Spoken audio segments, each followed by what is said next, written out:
Welcome everyone back to another Dragon Ball Z Dokkan Battle video. My name is DFree. Here today we are going to go ahead and take a look at all of the Goku Blacks in the game, and I'm going to give you guys my top rankings for them. So here are the criteria for today's video. We are ignoring the regular Zamasus, the Fusion Zamasu, just regular Zamasu. The only Zamasu that you're going to see on this list, aside from the Goku Black one, is the LR, Goku Black, and Zamasu. So they are going to be a part of the list, but typically we are sticking to the units that you can see right now on the screen.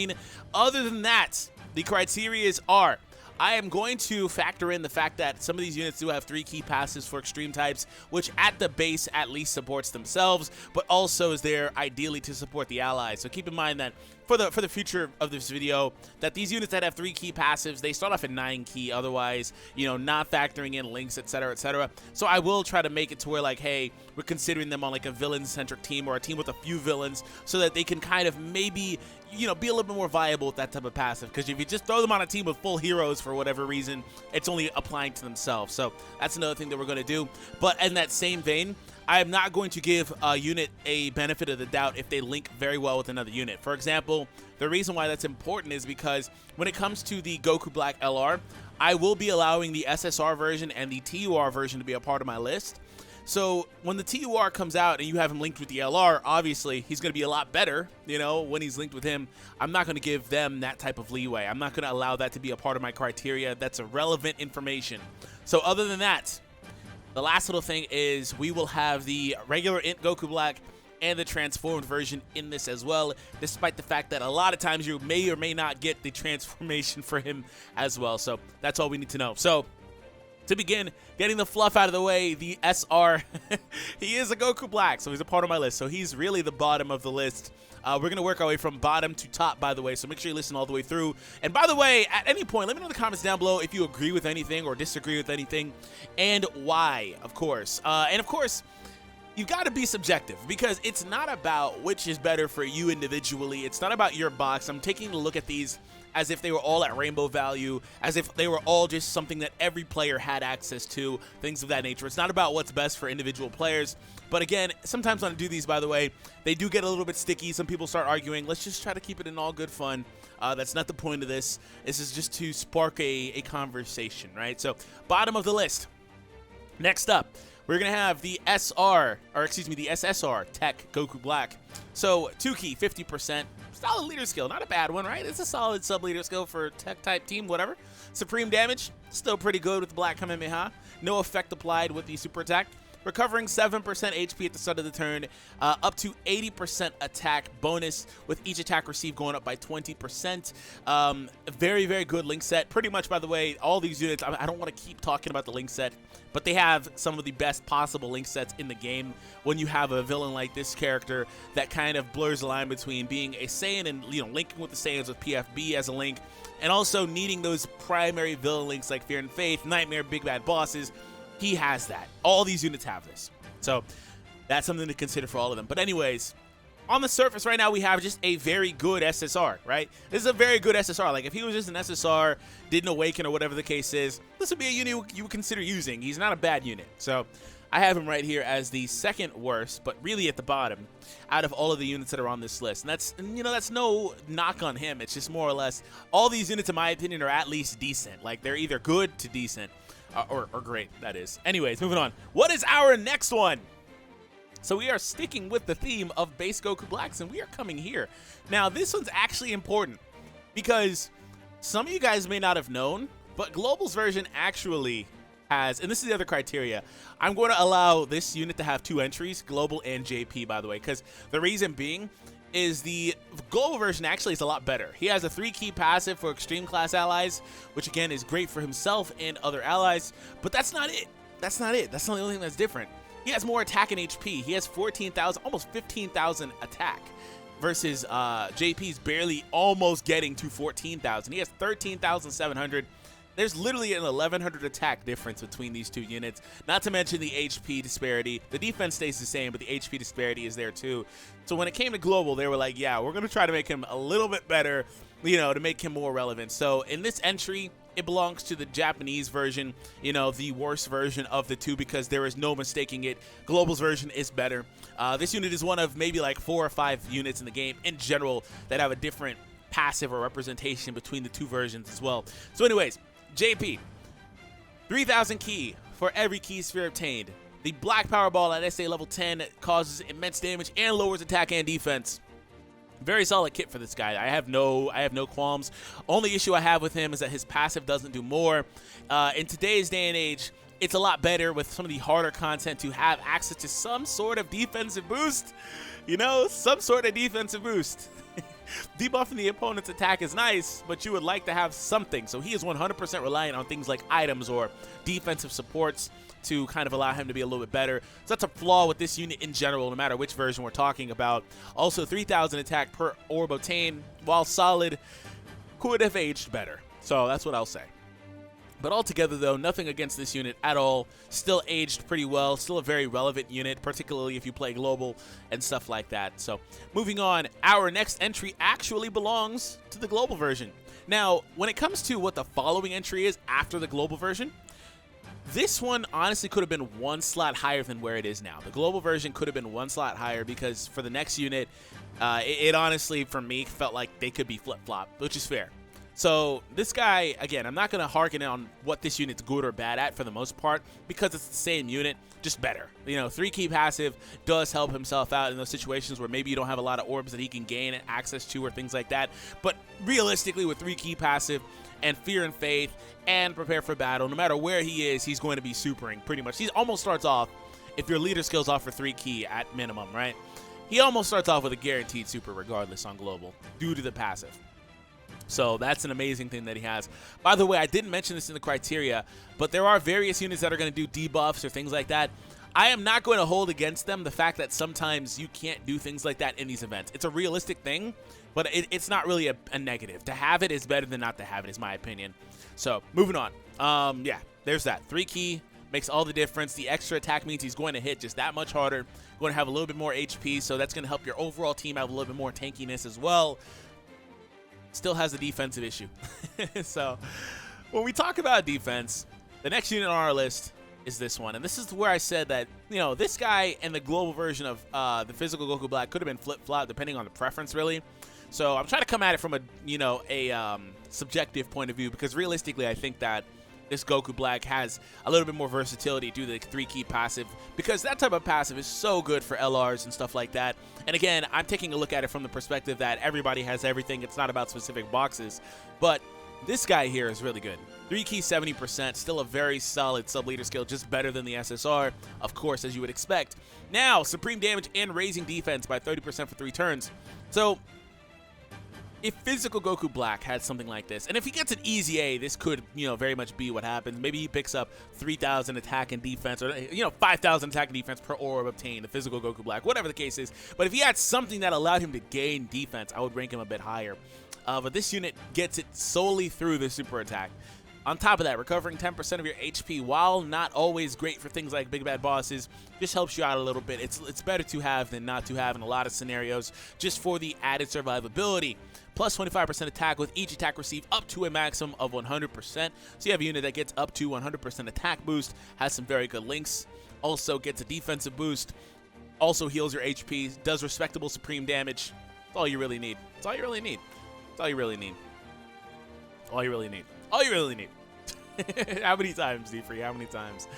Oh, man. I still feel like I kind of shafted this guy, and it's bothering me. It's bothering me. But anyways, moving on. No hard feelings, Goku Black. The next unit on our list is the brand new INT Goku Black. Remember I said he has 2 entries, though. So this one hasn't come up yet. We are now taking a look here. Now, when we get here, this is where I feel like, for real, more so than the last couple of units, the Global Goku Black and then the Tech one, more so than the last ones, I feel like this unit and the one that's next on my list actually could realistically be flip-flopped as well. And I was initially putting this one in the next spot as opposed to this spot, but what was happening was I kind of felt like I was not being, you know, subjective because he's a brand new unit, right? He's a brand new unit, and it's easy to look at him through those rose-colored glasses and say he's a phenomenal unit, which he is, and he's one of the best Goku Blacks, which he is as well, but I felt like maybe this is a better spot for him. So, attack up to 120%. Greatly raises defense and causes immense damage to the enemy. This is awesome because it does not have a turn cap. So keep that in mind. Chance to perform a critical hit plus 5% with each attack received. Up to 40% chance. And then he also transforms, but that's irrelevant because this is just his entry here. So you have a unit here that raises defense, raises attack, also has a critical hit chance here. So this is where I want to turn over to Reddit. Now, huge shout out to Digimon Flow over on the Reddit for some of the calculations I'm going to bring up. He did not mention, I don't believe in this post here, if he was considering him to be at 100. He does mention that he's considering this INT Goku Black to be linked with the LR Goku Black and Zamasu on Potara. So the overall average attack, while also considering the fact that he is going to be transformed sometimes, is 1.57. Now again, this could have been, and it sounds like honestly it probably was, the free dupe level. I wonder if in the comments it says or not. I wonder if it says. It does not say. He says dupe system boost, but that's it. So I don't know. But going off of this would seem to be respectable to me because of the fact that the unit just doesn't get that high on attack. Like, there was a misrepresentation in Truth's video initially when we had him and the data download. He got up to like, what, 2.8 million or something, I don't know, whatever he got to at the end there. It was really high, but that was a misrepresentation because of the fact that the passive wasn't super great. It was not data mined correctly. Now, that being said, from my testing of this unit, he gets to about, I think this honestly is with the free dupe level. I kind of feel like this is a little low. He actually gets to about 1.8 or so at his best. When he has support, when he has got the full 120 passive, he gets to about 1.8 million attack, and that's where he is, which is a really good threshold to be untransformed, by the way. So very, very good unit, but that's where he is. And we're going to come back to the next calculations when we get to the AGL and STR Rosés. But again, phenomenal unit. I just feel like this is where he belongs, especially when we factor in every unit at rainbow value. While he will have a better crit chance, ideally, than some of the other units on this list, it kind of does close the gap if he can do some of the same things and the other units can do the same things as him. So moving on, our next unit, AGL Rosé, the man. My voice is cracked. AGL Rosé. So like I said, these could have been flip-flopped. I would not blame you if you decided to do that, but I really wanted to put respect on this man's name. He is a phenomenal unit, has aged insanely well, and he's just going to be always a good unit. Still a solid leader skill as a sub-leader these days. Immense damage, greatly lowering defense, 100% attack increase. At extreme class, allies get 3 key. Now, a lot of what he is good at is because of this. If he did not have this, he would be nowhere near as good as he is now, right? So that being said, let's turn it over to some of the offensive numbers for this guy. But again, okay, let me go ahead and make a revision here. I will actually do it. I've talked about it a few times. I'm actually going to put him in the spot before him just because, and you know, I want it to be fair to my other units because I talked about defense, and this guy has no defense. I talked about defense. This guy does raise defense. I will actually retroactively make that change and flip them over. So anyways, talking about this guy, though, offensively, though, gets to about 2.4 average attack under the Potara leader skill at rainbow value. Still very good. It does take Potara leader skill and a dupe invested in the STR to get there as well. So aged pretty well. STR at 2 dupes gets to 2.8, by the way, for future reference. So STR is still very viable. AGL is still a phenomenal unit as well. So if you're keeping track, bottom of our list, next one, and then actually the next one would be globals. And then we have this, and then we have this, and this, and now we are caught up. So we do have the final 3 units, the top 3.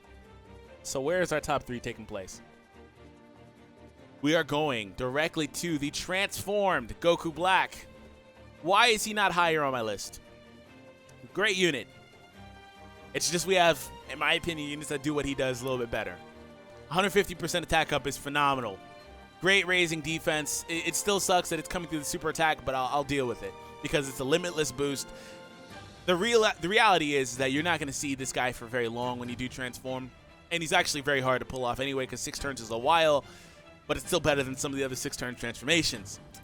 50% chance to perform a critical hit, great. Extreme class allies 3 key, great. Phenomenal unit. Phenomenal unit. Since we are at the top tier Goku Blacks of this list, there is nothing negative that I have to say about this unit at all. I would prefer for the defense to be in passive. but it's not a big deal. I have absolutely nothing negative to say about him. Let's go ahead and move on to number 2 on my list, STR Rosé. So you may be wondering why I allowed STR Rosé to edge out the INT Rosé. And here's why. STR Rosé, for one, has a higher key multiplier, 160%. That does matter. The stats, basically 18,000 HP, 16,000 attack, and then 9,000 there. More HP, pretty much the same attack, more defense here. So more HP for the INT. Actually, better attack number here by about 700, and better defense for STR Rosé. So 2 of those stats are in favor of STR Rosé. STR Rosé also has a phenomenal passive. I would say STR Rosé's passive is better when you factor in rainbow value, and you're probably going to get this guy to level 20 crit as well. You close that gap, allowing this guy, his 50% naturally, whatever the case is. So anyways, moving on. Extreme class allies, 3 key 120% when team includes all 5 extreme types. Very good. Waltz of Chaos, immense damage, 30% attack increase for extreme allies. We're starting to see something that's allowing him to be one of the most complete perfect units in the game. 120% attack increase. Now, this is what mitigates the lower attack stat for the INT, because he actually has 30% more here. That actually is what matters more than the actual attack stat at that point, when they're both rainbow to that degree. Moving on, Extreme Class 3 key. He also offers 50% defense. So 50% defense is equivalent to one of these guys' super attacks, because he raises defense by 50%. But the key difference is, while this one could get higher defensively, and again, we'd have to be ignoring the fact you're not going to have this guy for a lot of turns. While he could get higher defensively, we have a unit here that offers himself the defense and defense to his allies, and an additional attack increase to his allies as well. And that's not all. He also debuffs the enemies' attack and defense. The only issue I have with this unit is that it's super class. If it was just enemies in general, he would be insane. So debuffing, key support, attack support, defensive support, and a 120% increase to his own offense. He deserves to be here. Now, honestly, there are a lot of situations, depending on versatility, depending on things like that, where this could actually be number 1 on my list. He really deserves to be there. He really could be number 1 on my list. But we're going to give number 1 to the LR out of respect for this man's name, out of respect for this man's kit, out of respect for their stats, all of that stuff. But again, I really feel like there is a lot of situations where this guy does deserve to be top of the list. So at the minimum, he's 1B to this guy's 1A. So attack up by 30% with each attack received, recovering 15% HP at the start of the turn. Also gets his own defense up by 30% for 6 turns with the Mega Colossal Super Attack, and that is it. Very vanilla. This is why I said, like, yeah, there we go. So all together, I don't really need to explain this guy. Does an insane amount of damage, heals, and all that stuff. Can tank pretty well, but that's it. Thank you all for tuning in. I hope you guys enjoyed. Let me know your thoughts in the comments down below. Let's just go ahead and recap. Bottom of the list. Next up. And then next up was actually globals. Next up here, or here. Whichever. That's it, everybody. Thank you for tuning in. I'll catch all of you guys in the next one. Take it easy, everybody.